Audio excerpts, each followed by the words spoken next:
Hello everyone and welcome back to lead generation course. My self Umar Taskeer. Guys, आज के इस particular video में हम लोग देखने वाले हैं किस तरीके से हम लोग लिंक्डइन प्लेटफॉर्म को यूज करके एक लीड जनरेशन का कैंपेन जो है सेटअप कर सकते हैं। यहाँ पर जो हम लोग तरीका यूज करने वाले हैं बहुत ही सिंपल है। यहाँ पर हम लोग लैंडिंग पेज को नहीं यूज करेंगे, हम हमारी टारगेट ऑडियंस सेलेक्ट करेंगे, उनको हम हमारा एड दिखाएंगे in the form of creative या फिर वीडियो। जब लोग उस एड के साथ इंटरेक्ट करेंगे तो लिंक्डइन का जो इनबिल्ट फॉर्म होता है उसके थ्रू हम लोग लीड्स कैप्चर करने की कोशिश करेंगे। लैंडिंग पेज के ऊपर हम यूजर को नहीं भेज रहे हैं। देखो, इसके पीछे एक और रीजन है, क्योंकि लिंक्डइन के ऊपर जब हम लोग लीड्स जनरेट करते हैं तो लीड्स की क्वालिटी उतनी गड़बड़ नहीं आती जितनी फेसबुक के ऊपर आती है। अगर आप फेसबुक को और लिंक्डइन को कंपेयर करेंगे तो आप देखेंगे कि लिंक्डइन के जो इनबिल्ट फॉर्म सिस्टम्स हैं उसके थ्रू जब आप लीड्स को कैप्चर करते हैं तो आपके पास लीड्स की जो क्वालिटी है वो थोड़ी सी ठीक ठाक आती है। वहीं पर फेसबुक के ऊपर अक्सर ऐसा होता है कि लीड्स की जो क्वालिटी है थोड़ी गड़बड़ हो जाती है, तो हमें थोड़ी सी समस्या होती है। वहां पर फिर हम लैंडिंग पेज के ऊपर जो है फॉर्म लगाकर वहां से फिर लीड्स कैप्चर करने की कोशिश करते हैं ताकि क्वालिटी थोड़ी सी इंप्रूव हो जाए। बट लिंक्डइन के अंदर अगर आपने ऑडियंस सही तरीके से टारगेट करी, देखिए लिंक्डइन हर टाइप के बिजनेसेस के लिए नहीं है। क्या आपने कभी ऐसा देखा है कि कोई ई कॉमर्स बिजनेस है और वो लिंक्डइन के ऊपर अपना एड चला रहा है? आपको नहीं दिखा होगा, फाइन। तो लिंक्डइन के ऊपर भी जो एड्स चलाए जाते हैं कुछ स्पेसिफिक बिजनेसेस के लिए चलाए जाते हैं, क्योंकि लिंक्डइन के ऊपर जो ऑडियंस है वो प्रोफेशनल है और इंटेलेक्चुअल ऑडियंस है। तो ज्यादातर जो एजुकेशन रिलेटेड प्रोडक्ट्स होते हैं, एजुकेशन रिलेटेड सर्विसेज होती हैं, B2B प्रोडक्ट्स या सर्विसेज होती हैं, उनके एड्स आपको ज्यादा देखने को मिलेंगे लिंक्डइन के ऊपर। ई कॉमर्स जैसे आपको एड्स एक्चुअली वहां पर देखने को नहीं मिलते हैं, फाइन। तो यहां पर मैं आपको पर्पस एक बार फिर से बता देता हूं, हम लोग एक्चुअली करने क्या जा रहे हैं इस पर्टिकुलर वीडियो के अंदर। तो यहां पर जैसे आप देख सकते हो हमने सिनेरियो भी मेंशन किया हुआ है, how to generate leads through LinkedIn form campaign. और यहां पर जो हम लोगों ने टारगेट ऑडियंस रखी that is basically people working in IT companies, और वो मैंने इसलिए सेलेक्ट किया because we want to sell our management workshop. या लेट्स से कोई हमारा मैनेजमेंट कोर्स है, मैनेजमेंट प्रोग्राम है जहां पर हम मैनेजमेंट के बारे में बताते हैं, सिखाते हैं। We want to sell that, we want some enrolments into that programme. In that particular case हम किसको टारगेट करेंगे? उन लोगों को जो IT कंपनीज में जॉब करते हैं। तो अगर आपको लिंक्डइन के लीड जनरेशन कैंपेन में सक्सेस हासिल करनी है ना, तो एक चीज आपको बहुत ज्यादा क्लियर होनी चाहिए कि आप किस स्पेसिफिक ऑडियंस को टारगेट करें। अभी कैंपेन बनाते वक्त मैं वो चीज आपको दिखाऊंगा भी, तो आपको और बेहतर तरीके से समझ में आ जाएगी।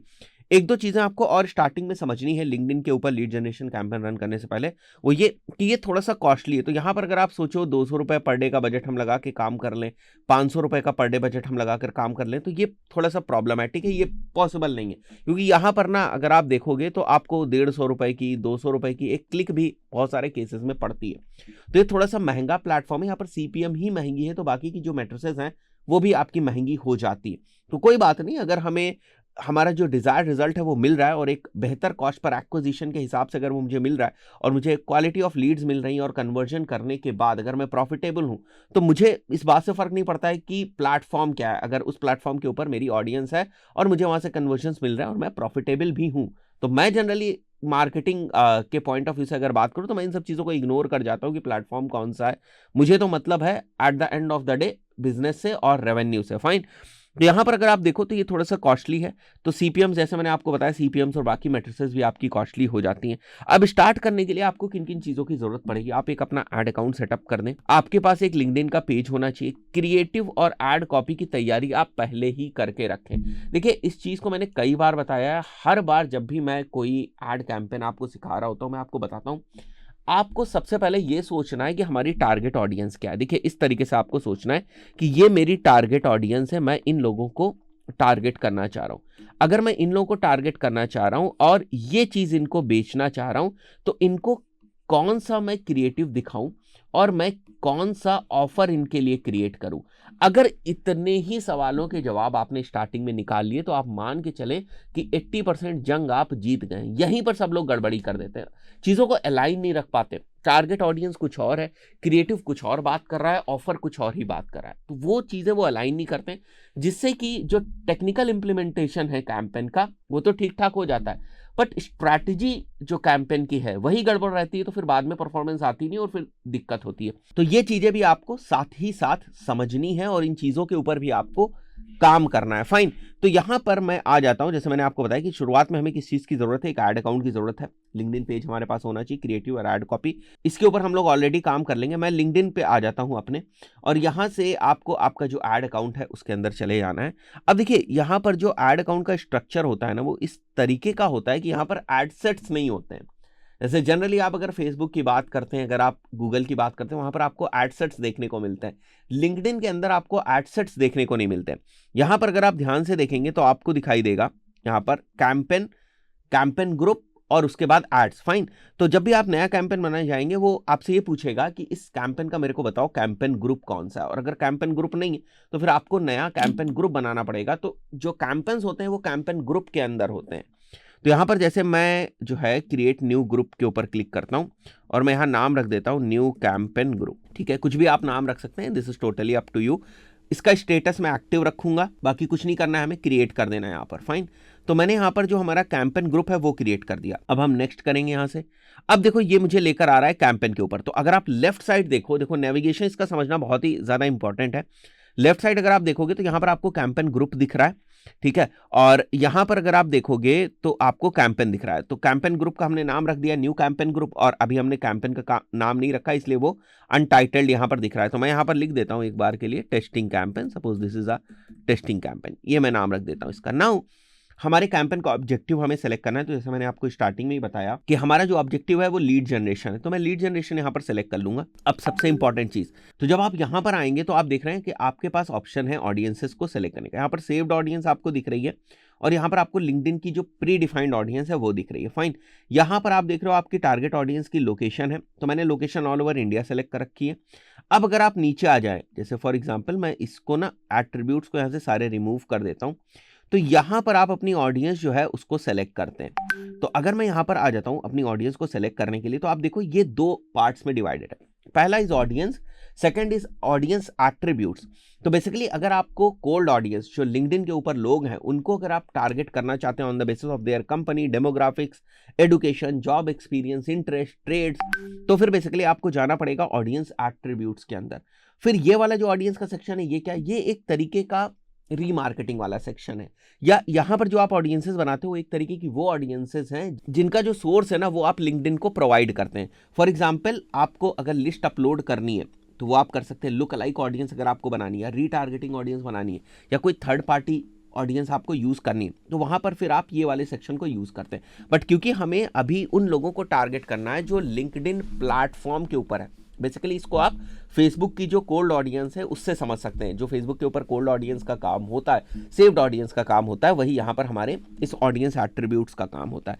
अब जैसे मैंने यहाँ पर भी लिखा हुआ था कि हमें किस टाइप की ऑडियंस को टारगेट करना है, वो लोगों को टारगेट करना है जो आईटी कंपनीज में काम कर रहे हैं। तो यहाँ पर जो टारगेटिंग है ना, मतलब स्पेशली जो वर्किंग प्रोफेशनल्स के अराउंड टारगेटिंग है वो बहुत जबरदस्त है। तो कभी भी अगर आपको वर्किंग प्रोफेशनल्स या कुछ इंडस्ट्री को टारगेट करना है, किस इंडस्ट्री में जो लोग काम कर रहे हैं उनको टारगेट करना है, तो ऐसे सिनेरियोज में बहुत जबरदस्त तरीके से काम करता है। तो फॉर एग्जांपल यहां पर मैं आ जाता हूं कंपनी में, और यहां पर देखो कंपनीज भी हम लोग डिफरेंट डिफरेंट टाइप से सेलेक्ट कर सकते हैं। कंपनी की कैटेगरी, कंपनी के कनेक्शंस के बेसिस पे, फॉलोअर्स के बेसिस पर, ग्रोथ रेट के बेसिस पे, कंपनी के नेम के बेसिस पे, कंपनी के रेवेन्यू क्या है उसका, उसके बेसिस पे, साइज के बेसिस पे। हमारा मुद्दा क्लियर है, थोड़ा सा हम ब्रॉड रहना चाह रहे हैं, that is basically company industry. तो कंपनी इंडस्ट्री पे हम लोग आ जाएंगे एक बार के लिए, and we will select our industry as technology, information and media industry. तो मैं इसको सेलेक्ट कर लेता हूँ। हमारी टारगेट ऑडियंस काफ़ी डिसेंट है अगर आप यहाँ पर देखो, ठीक है। बट अगर मेरे को केवल इसी को सेलेक्ट करना है तो मैं अगर इसको केवल सेलेक्ट कर लूँगा, फाइन, तो इसका मतलब मैं थोड़ा सा नैरो कर रहा हूँ। अगर आप देखो तो आपको टारगेट जो यहाँ पर ऑडियंस साइज है वो छोटा दिख रहा होगा। अब मैं इसको यहाँ से हटा देता हूँ तो आपको जो आपका टारगेट ऑडियंस साइज है वो बड़ा दिख रहा होगा, ठीक है। तो मैं वापस आ जाऊँगा एक बार के लिए, एंड लेट से मैं वापस कंपनी के ऊपर आऊँगा और मैं इंडस्ट्रीज़ के ऊपर जाऊँगा। अब देखना, जैसे ही मैं यहाँ पर कोई इंडस्ट्री सेलेक्ट करूँगा तो basically I am narrowing down. तो जैसे ही मैं अगर कोई इंडस्ट्री सेलेक्ट करता हूँ, जैसे ये वाली इंडस्ट्री सेलेक्ट करता हूँ, तो इससे साइज बढ़ना चाहिए या छोटा होना चाहिए, आप खुद ही सोचिए। छोटा होगा क्योंकि मैं नैरो डाउन कर रहा हूँ। तो जैसे मैं इसको सेलेक्ट करूंगा आप देखोगे यहाँ पर जो साइज है वो आपको छोटा दिख रहा है, फाइन। और भी अगर मेरे को फर्दर नैरो डाउन करना है, मैं चाहूँ तो केवल मीडिया एंड कम्युनिकेशन में लेट से मेरे को केवल टेलीकम्युनिकेशन वालों को पकड़ना है, ठीक है। टेलीकम्युनिकेशन के अंदर भी लेट से मेरे को केवल सैटेलाइट टेलीकम्युनिकेशन वालों को पकड़ना है। तो यू विल फिगर आउट कि यहाँ पर आप देखो आपका ऑडियंस साइज कितना ज़्यादा छोटा हो गया। तो स्टार्टिंग में जब कभी भी आप कोल्ड ऑडियंस को टारगेट करते हैं किसी भी एड प्लेटफॉर्म के ऊपर, आपको ये मेक श्योर करना है कि ऑडियंस का साइज थोड़ा सा बड़ा रहे। उसके बाद हम देखेंगे किस टाइप के जो एंगेजमेंट्स है वो आ रहे हैं और उसके बाद हम उसको नैरो डाउन कर सकते हैं। तो यहाँ पर मैं एक बार के लिए वापस आ जाऊंगा, ठीक है। वापस हम लोग आ जाते हैं यहाँ पर कंपनी के ऊपर ही। हमें जाना कहाँ है, हमें इंडस्ट्रीज में जाना है। इंडस्ट्रीज में जाने के बाद हम थोड़ा सा ये वाला जो हमारा टेक्नोलॉजी इंफॉर्मेशन एंड मीडिया, इसको ब्रॉड वाले को मैं सेलेक्ट कर लेता हूँ एक बार के लिए। तो यहाँ पर हमारे पास काफ़ी ज़बरदस्त जो है वो ऑडियंस साइज है, और उसके बेसिस पर यहाँ पर थोड़ा सा आपको सेगमेंटेशन भी दिख रहा है कि ये जो हमारा ऑडियंस साइज है, इसका सेगमेंट ब्रेकडाउन किस तरीके का। इस चीज़ को हम लोग एक बार के लिए इग्नोर करेंगे, हमें कोई ज़रूरत नहीं है इस चीज़ की। यहाँ पर आपको 30 डेज की जो इनसाइट्स है वो दिख रही कि अगर आप 30 दिन में इतने स्पेंड करते हैं तो यू विल गेट इतने इंप्रेशंस, 30 डेज में आपको इतने इंप्रेशंस मिलेंगे इतने CTR के हिसाब से। ये CTR सही बता रहा है, अगर आप 1-1.5 के CTR के ऊपर ऑपरेट कर रहे हैं, which means that it's a good thing. आपको इतनी लीड्स मिल जाएंगी, और जो लीड की कॉस्ट आप देख सकते हो, इतने के अराउंड आपकी लीड की कॉस्ट जो है वो वैरी कर रही है। देखो तब तक हमें कोई फर्क नहीं पड़ता है लीड की कॉस्ट के ऊपर, जब तक हमें लीड की जो क्वालिटी है वो बेहतर मिल रही है। अगर मेरे को अच्छी लीड की क्वालिटी मिल रही है, लेट्स से कोई लीड मेरे को 100 रुपए की भी पड़ रही है और मैंने 10 लीड जनरेट करी, 1000 रुपए की लीड्स मैंने जनरेट करी, वहीं पर मैं मान के चल रहा हूं कि मेरे को एक लीड की क्वालिटी 800 रुपए की पड़ रही है और मैंने 10 लीड जनरेट की तो 8000 रुपए की लीड जनरेट की। तो एक जगह मैंने 1000 की लीड जनरेट करी, एक जगह मैंने 8000 की लीड जनरेट करी। नाउ द पॉइंट इज कि जो आपने 8000 रुपए इन्वेस्ट किए हैं या 1000 रुपए इन्वेस्ट किए, उससे आप रिटर्न कितना निकाल रहे हैं, उसका जो ROS है ना, रिटर्न ऑन एड स्पेंड, वो कितना है, उसका जो ROI है, रिटर्न ऑन इन्वेस्टमेंट, वो कितना है। ये अगर आपका पॉजिटिव है, सारे आपके एक्सपेंसेस वगैरह निकालने के बाद अगर आपको कुछ बच रहा है तो ठीक है, कोई दिक्कत की बात नहीं है, फाइन। बट ये आप मान के चले कि 1000 रुपए की जो लीड्स आप लेकर आए उनमें आपका कुछ बच ही नहीं रहा है, मतलब कुछ आप सेल ही नहीं कर पा रहे हो वहां से। ऊपर से जो आपकी सेल्स टीम है वो भी वहां पर काफी फ्रस्ट्रेट हो रही है, बार बार कॉलिंग कर रही, क्योंकि वो लीड की क्वालिटी जबरदस्त नहीं थी, तो सिचुएशन वहां गड़बड़ हो गई। तो ये हमें समझना होगा कि लीड की कॉस्ट से कोई फर्क नहीं पड़ता जब तक कि हम उस कॉस्ट के बेसिस पर पॉजिटिव ROS जनरेट कर रहे हैं, कोई फर्क नहीं पड़ता, राइट। आई बिलीव अभी आपको बात समझ में आ गई होगी। मुझे अगर और ज्यादा इसको नैरो फर्दर करना है वो मैं कर सकता हूं। अगर मुझे कुछ लोगों को एक्सक्लूड करने से, बहुत सारे केसेस में ऐसा होता है कि थैंक यू पेज के ऊपर जो लोग जा चुके हैं उनको मैं एक्सक्लूड करना चाहता हूं, जो मेरे ऑलरेडी कस्टमर्स हैं उनको मैं एक्सक्लूड करना चाहता हूं। मैं नहीं चाहता हूं उनको भाई दिखे और मेरे वहां पर इंप्रेशंस जो है वो वेस्ट हो। तो इन सब चीजों में हम लोग यहाँ पर एक्सक्लूजन करते हैं, और उसके बाद हमें यहाँ पर हमारा जो एड फॉर्मेट है वो सेलेक्ट करना होगा, और उसके बाद आपको यहाँ पर प्लेसमेंट सेलेक्ट करना होता है। तो लिंक्डइन ऑडियंस नेटवर्क को आपको सेलेक्ट करने की यहाँ पर ऑप्शन नहीं मिलती है। लिंक्डइन तो आप ऐसे भी सेलेक्ट करोगे भाई, ऐड लिंक्डइन के ऊपर तो दिखेगा ही दिखेगा, बट लिंक्डइन ऑडियंस नेटवर्क के ऊपर जो आपका ये वाला लीड जनरेशन वाला कैंपेन होता है, जहां पर हम लोग फॉर्म को यूज करके लीड जनरेट करते हैं, वहां पर आपका ये लिंक्डइन ऑडियंस नेटवर्क एप्लीकेबल नहीं होता है, तो उसकी कोई दिक्कत की बात नहीं है। तो हम लोगों ने यहाँ पर लिंक्डइन सेलेक्ट कर लिया। अब जो डेली बजट है, सेट अ डेली बजट, वो यहाँ पर आपको 4000 का जो डेली बजट है वो दिख रहा है, फाइन। तो 4000 के हिसाब से अगर मैं मल्टीप्लाई करता हूं, तो 4000 के हिसाब से अगर मैं मल्टीप्लाई करूं तो 1,20,000 के अराउंड हम स्पेंड करेंगे, ठीक है। तो वो यहीं पर हमें एस्टिमेट दे रहा है कि 30 दिन के अंदर अगर आप इतना स्पेंड करते हैं इसके बीच में, तो आप इस टाइप के जो रिजल्ट्स हैं वो एक्सपेक्ट कर सकते हैं, ठीक है। मैक्सिमम डिलीवरी के ऊपर यहाँ पर लगा हुआ है हमारा, ठीक है। अगर हमें फर्दर डेटा मिल जाएगी और हम चाहते हैं कि हमारे पास जो दूसरा कैंपेन है वो कुछ कॉस्ट कैप के साथ चले, मैं चाहता हूं कि मेरे को जो लीड्स है ना वो मिले अब 2000 रुपए के अंदर, तो उस पर्टिकुलर केस में आप यहाँ पर कॉस्ट कैप लगाएंगे। बट उससे पहले आप मैक्सिमम डिलीवरी के ऊपर जाएं, और मैक्सिमम डिलीवरी पे आप ये कोशिश करें कि आप स्टार्टिंग में देखें कि आपको लीड्स कितने की मिल रही है, किस टाइप की लीड्स मिल रही है, क्या क्वालिटी ऑफ लीड मिल रही है। उसके बाद स्केलिंग के पॉइंट ऑफ व्यू से आप बाद में कॉस्ट कैप वगैरह यहाँ पर लगाकर आप अपना जो बजट है वो इंक्रीज कर सकते हैं। लेट्स से आप ये चाहते हो कि भाई मेरे को जो लीड है ना वो 2000 रुपए में मिले, और मैं यहाँ पर 2 लाख का बजट लगा देता हूँ या 50,000 का बजट लगा देता हूँ। तो अगर मेरे को 2000 रुपए की लीड मिल रही है और 50,000 का मैं बजट यहाँ पर लगा रहा हूँ, तो मेरे को 25 लीड मिल रही है, कोई दिक्कत की बात नहीं, क्योंकि अब मुझे जो लीड्स की क्वालिटी मिल रही है वो अच्छी मिल रही है। मुझे पता है कि 2000 की अगर मेरे को लीड मिल रही है तभी मैं प्रॉफिटेबल हूँ। बट स्टार्टिंग में आप कॉस्ट कैप के ऊपर काम नहीं करते हो, और उसके पीछे रीजन ये भी होता है क्योंकि स्टार्टिंग में आपके पास डेटा नहीं होती, कॉस्ट कैप है, और जैसे यही बिडिंग स्ट्रैटेजी हमें फेसबुक के अंदर भी देखने को मिलती है कॉस्ट कैप की, तो उसका इस्तेमाल आप तब करते हैं कॉस्ट कैप का जब बेसिकली आप स्केलिंग करने जा रहे होते हैं। बिल्कुल वैसे ही जैसे टारगेट CPA का आप इस्तेमाल गूगल एड्स में तब करते हैं जब आप स्केलिंग करना चाहते हैं, फाइन। टारगेट ROS का इस्तेमाल आप तब करते हैं जब आप स्केलिंग करना चाहते हैं। थोड़ा बहुत हमें ये समझना होगा कि कुछ बिडिंग स्ट्रैटेजीज ऐसी होती हैं जो बेसिकली डेडिकेटेड है स्केलिंग के पॉइंट ऑफ व्यू से ही, या उनका बेहतर इस्तेमाल किया जा सकता है स्केलिंग के पॉइंट ऑफ व्यू से। तो यहाँ पर मैं एक बार के लिए मैक्सिमम डिलीवरी जो है उसको सेलेक्ट कर लूंगा, फाइन।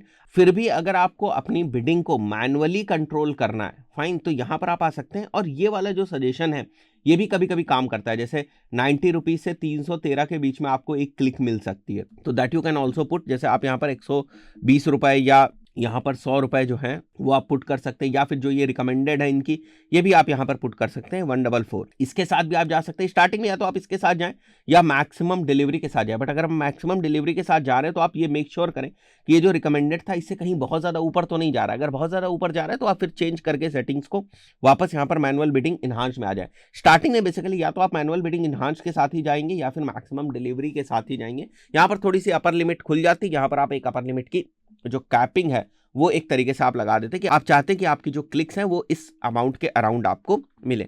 उसके बाद यहाँ पर जो कन्वर्जन ट्रैकिंग का ऑप्शन है ये तब के लिए है जब आपके पास लैंडिंग पेज होता है और वहां पर आप अपने कुछ कन्वर्जन्स डिफाइन करते हैं और उसके लिए आप अपने कैंपेन को ऑप्टिमाइज करना चाहते हैं। तो यहाँ पर तो इसकी ऐसा जरूरत है नहीं, जैसे कि आप यहाँ पर देख सकते हो इस चीज़ की ज़रूरत नहीं है, क्योंकि हम लोग तो लिंक्डइन का जो इनबिल्ट फॉर्म सिस्टम है उसको यूज़ कर रहे हैं। मैं नेक्स्ट के ऊपर वापस आ जाऊँगा, सेव करके हमें आगे बढ़ना है।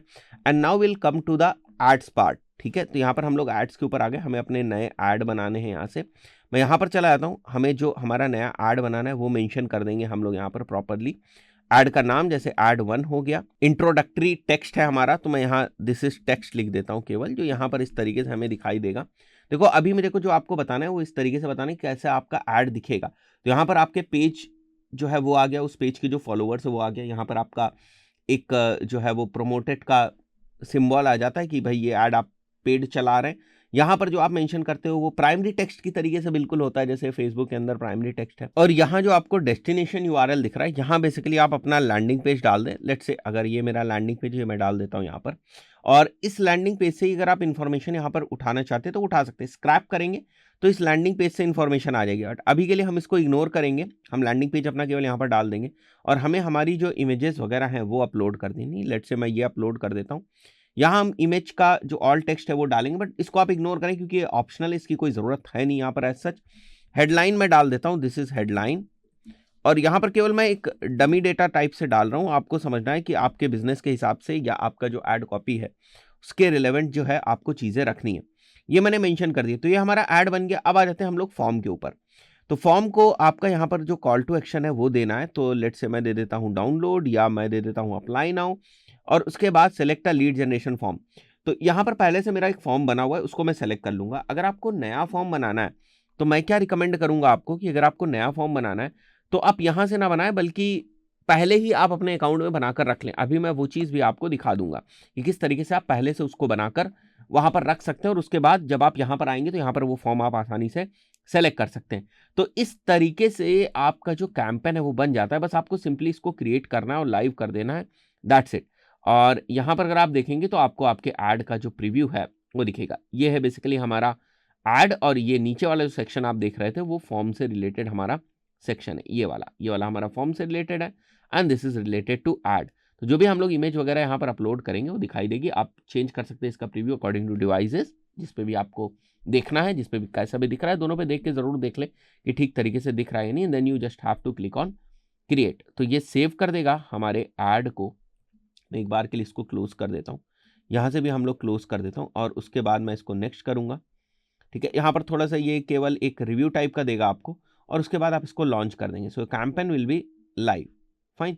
तो हमारा बिलिंग वगैरह अगर नहीं सेट है क्योंकि ये डेमो अकाउंट है तो फिर वो लाइव नहीं हो पा रहा है, फाइन। मैं वापस आ जाऊँगा गो टू अकाउंट ओवरव्यू के ऊपर, और ये हम लोगों ने कैंपेन बनाया। तो अगर आप कैंपेन को ओपन करके देखना है, कैंपेन दिख रहा है, उसके बाद आपको केवल ऐड दिख रहा है। अगर आपको फर्दर इसकी परफॉर्मेंस वगैरह देखनी है तो परफॉर्मेंस चार्ट वगैरह में दिखेगी। जो हमारे KPIs होते हैं वो आपको यहाँ पर दिख रहे हैं। You can also play with the KPIs। यहाँ पर आपको ब्रेकडाउन वगैरह दिख रहा है, जिससे आप इसको ब्रेक डाउन कर सकते हैं। कॉलम्स बिल्कुल वैसे ही जैसा फेसबुक के अंदर है।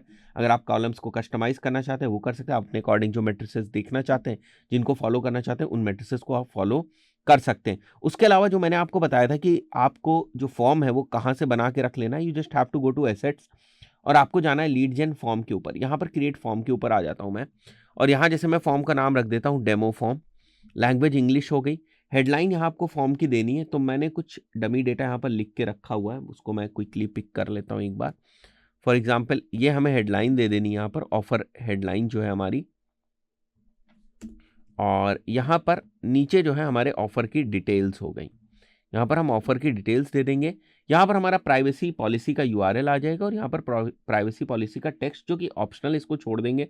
और इन्फॉर्मेशन के फॉर्म में हमें क्या क्या इन्फॉर्मेशन चाहिए, तो यहाँ पर अगर आप देखो तो आपको दिख रहा है फर्स्ट नेम, लास्ट नेम आपको दिख ही रहा है, ईमेल एड्रेस आपको दिख ही रहा है, और भी आपको जो चीज़ें चाहिए, जैसे इन केस अगर आपको जॉब टाइटल भी चाहिए, that you can also ask over here, वो भी आपको यहाँ पर मिल जाएगा। तो ईमेल एड्रेस आपको बेसिकली ऊपर दिख रहा है और बाकी जो चीज़ें आप देख रहे हो वो आपको नीचे दिख रही है। तो यहाँ पर आपके पास बहुत सारी फील्ड्स होती हैं जिनको आप पिक कर सकते हो। जितनी कम चीज़ें आप रखोगे, जितनी रिलेवेंट चीज़ें रखोगे, उतना बेहतर रहता है।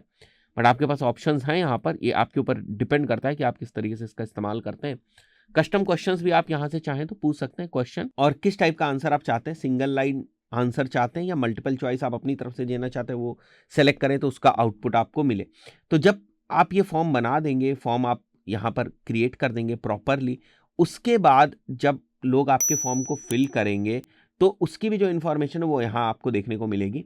यहाँ से आप डाउनलोड लीड करके जो भी फॉर्म है आपका, जो भी आप फॉर्म यूज़ कर रहे हैं, जिससे भी आप लीड्स को कैप्चर कर रहे हैं, उसमें जाकर बड़ी आसानी से आप अपनी लीड्स को डाउनलोड कर सकते हैं। तो आप मल्टीपल फॉर्म्स भी बना सकते हैं, डिफरेंट डिफरेंट सिनेरियोज में डिफरेंट डिफरेंट फॉर्म्स को आप टेस्ट कर सकते हैं। अगर आपको लगता है कि ये वाला फॉर्म हमारा काम नहीं कर रहा है तो दूसरे फॉर्म के ऊपर टेस्टिंग कर सकते हैं। तो बहुत सारी चीज़ें तो टेस्टिंग के ऊपर डिपेंड करती हैं। आई बिलीव अभी आपको एक बेसिक ओवरव्यू मिल गया होगा कि अगर आपको लिंक्डइन के ऊपर लीड जनरेशन कैंपेन सेटअप करना है तो किस तरीके से वो किया जा सकता है, अगर हमें लिंक्डइन का जो इनबिल्ट फॉर्म सिस्टम है उसको यूज़ करना है। दोस्तों आशा करता हूँ वीडियो आपको पसंद आया होगा। इस पर्टिकुलर वीडियो में इतना ही, मिलता है नेक्स्ट वीडियो में। Till then good bye.